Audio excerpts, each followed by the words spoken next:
All right, in today's video, we're looking at an experiment on the kinetics of the breathalyzer reaction.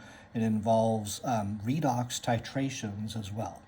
So I've got here an Erlenmeyer flask that contains an orange-colored solution of 0.0037 molar potassium dichromate, and it's been dissolved in 3.6 molar hydrochloric acid. So it's an acidified solution of potassium dichromate, and it's quite dilute, 0.0037 molar. Potassium dichromate is orange colored.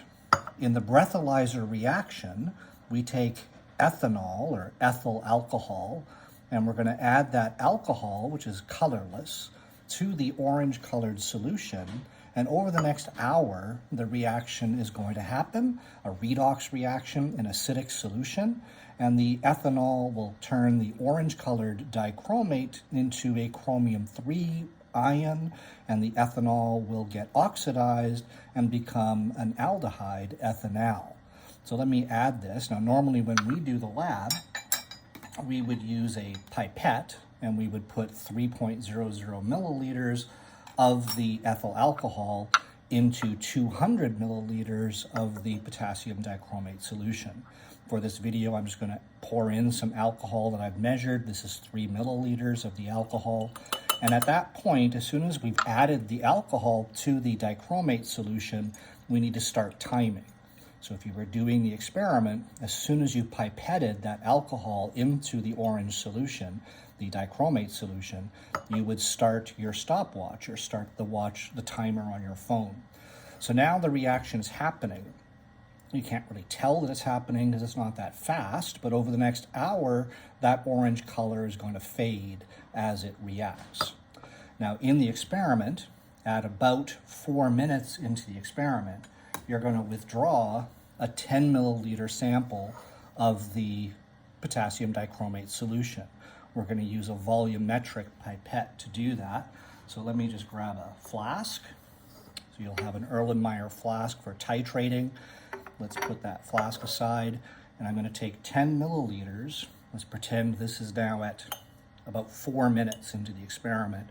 I'm going to withdraw 10 milliliters by pipetting of the dichromate solution. Let me do that one more time. Pipette. Suck it up to the line. I don't have the best pipette bulb here. Get your finger on top. Now you're going to miss this in the video, but I'm going to get the meniscus perfectly touching on my pipette.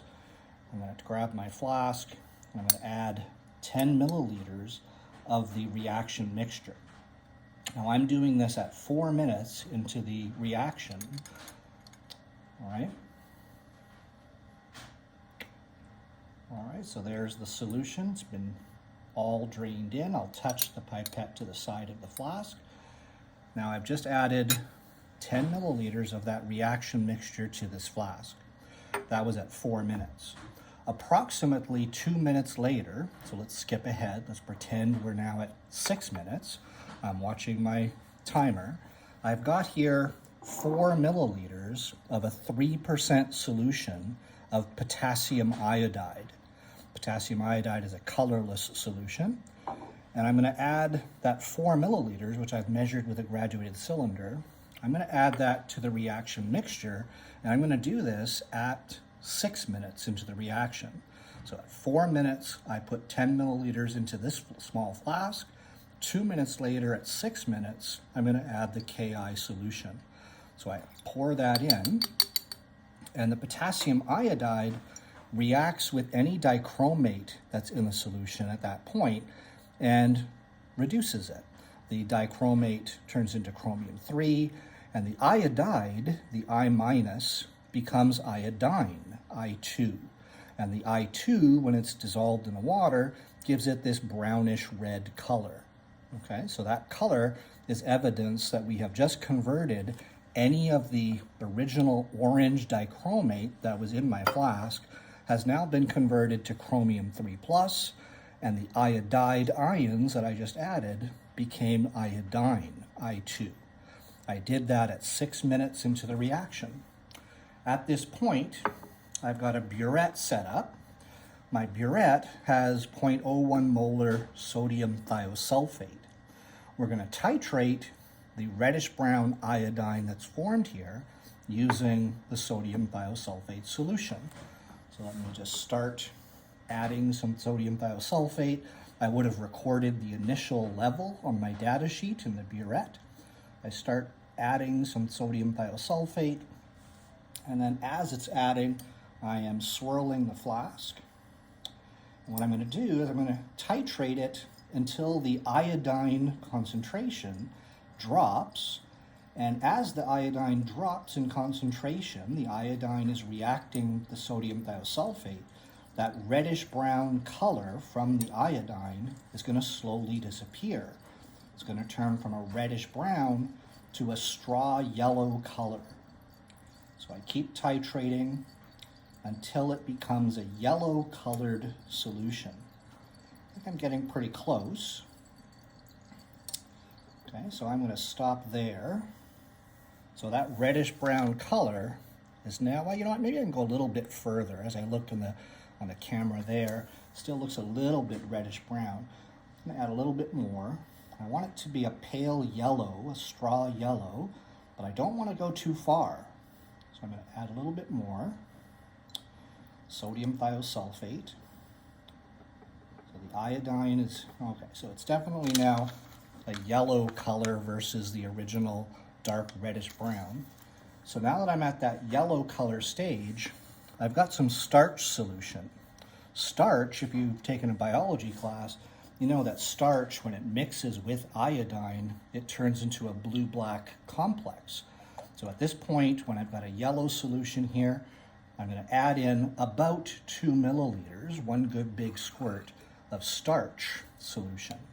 The starch solution combines with the little bit of iodine that's left and becomes this blue-black precipitate. Now that it's blue-black, I continue titrating slowly because I'm pretty close to my equivalence point. So I'm going to go at a slow drip while swirling. And you're going to titrate at this point until that blue-black color disappears. And it should only take maybe half a milliliter or a milliliter, depending on how light yellow you got when you stopped titrating earlier. So I'm getting pretty close. It's dripping at a steady pace. You could pause titrating and wash the sides down. I'm getting very close to the equivalence point here. You can see the color is fading. And there we go. That was within 1 drop. I've got a little drop hanging on the end. I'll just wash that down. So that is my equivalence point. The blue-black color disappeared, so there's no more iodine left. So we've reacted all of the iodine with the sodium thiosulfate. The color that you see there, that greenish color, that greenish-blue color, that's the result of the chromium 3+ ion, which was the product when we added the iodide to the dichromate. The chromium in the dichromate turned into this greenish color, but that color was masked by the color of the iodine that was in there. Now that there's no more iodine, you can see the chromium 3+ coming through. So that is the equivalence point of the titration.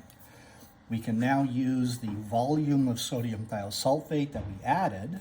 With its concentration, we know the moles of sodium thiosulfate. We can look at the balanced equations for the reactions, and we can calculate with some unit multipliers the concentration of the dichromate that was in the 10 ml sample that we withdrew. We did that at 6 minutes into the reaction. We're going to repeat that process, and we'll measure the concentration of dichromate at 6-minute intervals. So we'll do it again at 12 minutes, again at 18 minutes, again at 24 minutes, and we'll do that with a course of a 1-hour lab. At the end, the concentration of dichromate will be quite low because it's reacting with the alcohol that we added, and we're going to be able to follow the concentration of dichromate over time. From that, we'll be able to analyze the kinetics of the dichromate as it reacted. All right, so there's the reactions you're going to see, the procedure you're going to do in the lab. That should clarify things for you as you come into the lab.